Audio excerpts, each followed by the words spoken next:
Bonjour à toutes et à tous. Aujourd'hui, je vais faire une capsule sur les réflexes archaïques, sans aller dans les détails, mais pour vous donner les points importants qui peuvent concerner l'anxiété, l'état dépressif, et la dépression, régulation émotionnelle et hypersensibilité. Donc, les réflexes archaïques, ce sont des mouvements involontaires, préprogrammés qui te permettent de survivre dès que tu nais, et même certains vont déjà se développer in utero pour t'aider à sortir du canal de l'utérus de ta maman. Ils sont notamment déclenchés par des sens, ils câblent les voies neuronales, donc câblent aussi tes sens, et les sphères physiques, émotionnelles et cognitives. Ils vont aussi déterminer ton état de défaut, ton mode par défaut, donc soit rester en combat-fuite en sympathique, ou en état d'immobilisation parasympathique dorsale. Normalement, ils devraient s'intégrer vers 1 an, à peu près, entre 1 et 3 ans, max, et peuvent ressurgir après des traumas, que ce soit des traumas physiques, et des chocs émotionnels, des chirurgies, accidents, des choses comme ça. Après, chocs émotionnels et physiques sont reliés. Ce que je retrouve particulièrement dans les cas de dépression, c'est le réflexe de paralysie par la peur. Celui-ci, tu peux le voir ou l'observer lorsque quelqu'un bondit par rapport à un stimuli de son, par rapport à un bruit, avoir un sursaut, quoi, par rapport à un bruit, un figement, un retrait par rapport à un bruit, ou par le toucher, ou une lumière. Donc, si se déclenche par un stimuli visuel ou auditif. On est constamment exposé à ça aujourd'hui, surtout dans les grosses villes. Et je le retrouve dans 99% des cas de dépression. Il y a aussi dans les cas d'anxiété. Moi, je me rappelle que celui-ci, je pouvais faire des bonds alors que je savais qu'il y avait quelqu'un dans la pièce ou quelque chose comme ça. Donc, par un stimuli visuel soudain, je pouvais vraiment bondir et sentir mon cœur accélérer. Et ça, parfois les gens s'amusent à faire peur aux gens, mais c'est pas du tout marrant pour la personne parce que ça la met en état de détresse, de panique. Et ça coûte énormément d'énergie pour récupérer de ça. Et ça du coup modifie physiologiquement, il y a une réaction physiologique, donc hormone de stress, à chaque fois qu'un réflexe s'active, et donc ça épuise le système s'il est tout le temps activé, quoi. Pour rien, s'ils ne sont pas intégrés. Le deuxième réflexe que je retrouve beaucoup dans les cas d'anxiété, cette fois-ci aussi dans les cas de dépression, c'est les réflexes de Monroe.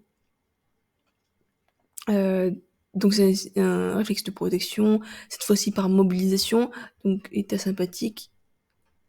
À chaque fois que tu vas avoir ta tête qui va aller en arrière. Il est souvent relié aux tensions du cou, parce que tu ne veux pas que ta tête aille en arrière. Inconsciemment, tu vas tout faire pour ne pas qu'elle aille en arrière. Donc tu vas contracter les muscles du cou et des trapèzes. Et souvent quand on est anxieux, on a des tensions au niveau du cou parce qu'on est tout le temps en mode fight, combat. Tu t'attends que quelqu'un t'attaque, donc tu te contractes. Et ça peut aller jusqu'à la mâchoire, épaule. Ce réflexe, il est lié également au réflexe d'Erickman Palmer. Je l'ai pas mis ici, mais c'est le réflexe normalement que tu connais déjà, où quand tu mets le doigt dans la main d'un bébé, il va refermer automatiquement sa main. C'est un réflexe. Il ne pense pas consciemment à faire ça. C'est un réflexe de survie.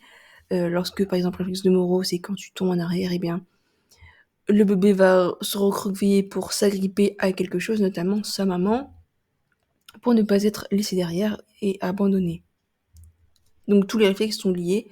Normalement, il y a un développement particulier. Une fois que le réflexe, à force de faire le mouvement, il va s'intégrer pour pouvoir passer ensuite à une autre étape supérieure, autant physiquement qu'émotionnellement et cognitivement, parce que au fur et à mesure que ces réflexes s'intègrent, tu accèdes à ta capacité de réflexion, donc ton lobe frontal, tes capacités cognitives, des fonctions supérieures de ton cerveau. Et lorsque ces réflexes sont toujours présents, tu restes dans ce mode survie, donc c'est beaucoup plus difficile d'avoir des réflexions claires, de penser clairement, de prendre des décisions clairement, si tu es en mode survie et combat, parce que quand tu combats, tu veux juste ne pas te prendre un coup.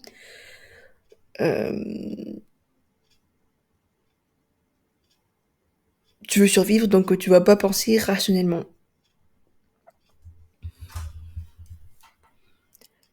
Celui-là, je l'avais aussi.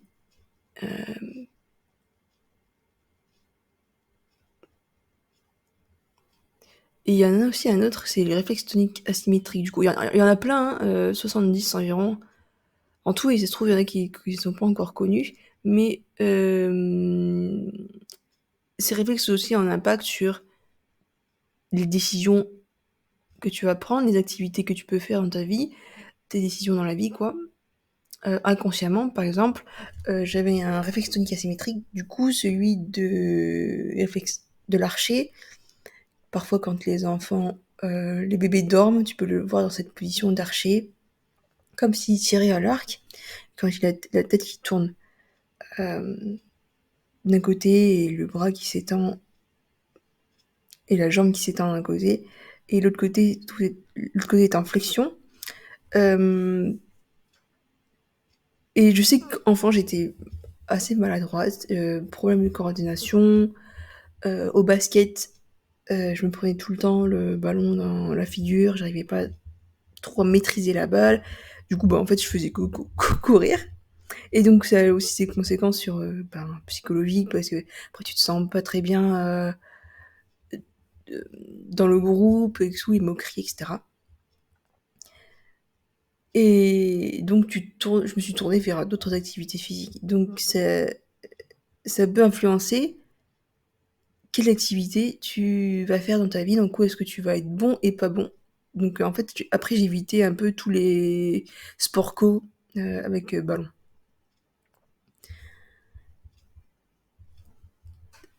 Donc parfois, si un enfant te dit qu'il aime pas le sport, c'est peut-être parce que en fait, il trouve qu'il a pas les compétences pour, et ce sera quelque chose de bien à aller checker, de consulter quelqu'un. En plus, comme on bouge de moins en moins, eh bien, c'est une sédentarité qui affecte aussi beaucoup la santé.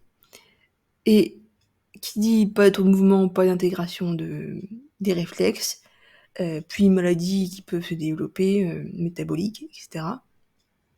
Mais en même temps, au niveau cognitif, on voit beaucoup de déficits cognitifs, aussi par manque de mouvement. Donc, le conseil que je pourrais dire de plus important, c'est de bouger, continuer à bouger tout le temps, des plans différents, essayer plein d'activités différentes.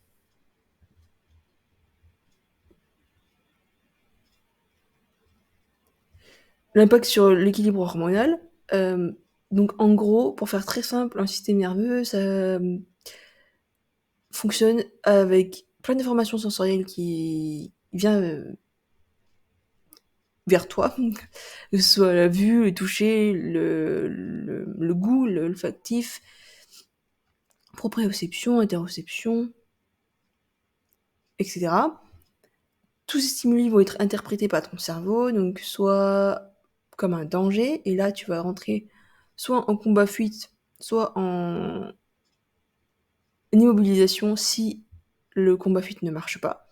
Et ensuite, mode sympathique, stress chronique, cortisol, adrénaline, jusqu'à ce que ce soit trop, et là tu vas passer en dépression. Ou alors sécuritaire. L'information est traitée comme sécuritaire, et là, c'est zone verte, tout va bien. Donc, ce schéma-là, il se réfère pour l'hypersensibilité, parce que c'est comme ça que plus il y a de danger, plus tu vas être hypersensible. Et le développement de maladies, c'est toutes ces accumulations de compensation que tu vas mettre en place. Comme tu perçois tout le monde comme un danger, tu vas mettre en place plein de compensations. Et lorsqu'il y a la compensation de trop, eh bien tu arrives dans la zone rouge et état d'épuisement, donc burn-out, maladies qui se développent, des troubles divers, problèmes de santé, etc. Alors, comment intégrer les réflexes archaïques? Il y a plusieurs écoles et méthodes. J'ai essayé les 4. Alors, par isométrie, répétition du schéma moteur, plus stimulation sensorielle, c'est une méthode. Comme une autre, avec aussi les bercements, donc ça on peut combiner les deux, ça va très, très bien. Et il y a aussi par balancement hémisphérique, donc c'est lorsque on a un déséquilibre entre les deux hémisphères du cerveau, ce qui va affecter toutes tes capacités physiques, cognitives, émotionnelles. Et si un hémisphère est plus fort que l'autre et que un autre est plus faible, on va avoir certains comportements caractéristiques de l'hémisphère qui est plus fort, des comportements qui vont être exacerbés, et à l'instar, l'autre côté qui est plus faible, on va avoir des comportements peut-être qui ne se passent pas. Donc ça s'appelle le déséquilibre hémisphérique, et donc on va apporter des stimulations sensorielles pour rééquilibrer l'hémisphère qui est déficient, ou la partie cérébrale qui est déficiente, ce qui peut accélérer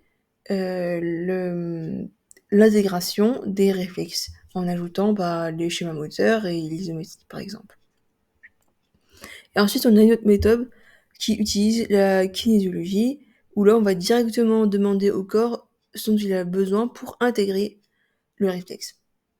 Et ça, c'est un game changer pour moi, parce que j'ai essayé toutes les 3 étapes précédentes, alors qui peuvent très bien marcher pour les cas, mais ça demande énormément de temps, de régularité, de fréquence. Et pour certains cas particuliers, il va falloir passer par ça. Par exemple, balancement hémisphérique, en particulier pour les troubles TDAH, autisme sévère, peut-être dépression sévère aussi. Mais pour moi, en fait, j'avais essayé ça, puis surtout comme le réflexe tonique asymétrique du cou, par exemple, notamment, que j'ai essayé d'intégrer, j'ai fait de multiples intégrations par isométrie dans les stages où j'allais, etc. Je répétais le schéma moteur, je faisais des exercices, je stimulais sensoriellement, je faisais le rééquilibrage hémisphérique également, mais il ne s'est jamais intégré. Et dès que j'ai trouvé une autre méthode pour intégrer les réflexes, et bien, quelque chose que j'avais mis 2 ans à travailler, c'est intégré en 5 minutes. Donc maintenant, c'est celle-là que j'utilise parce que je trouve que c'est la plus efficace dans mes suivis.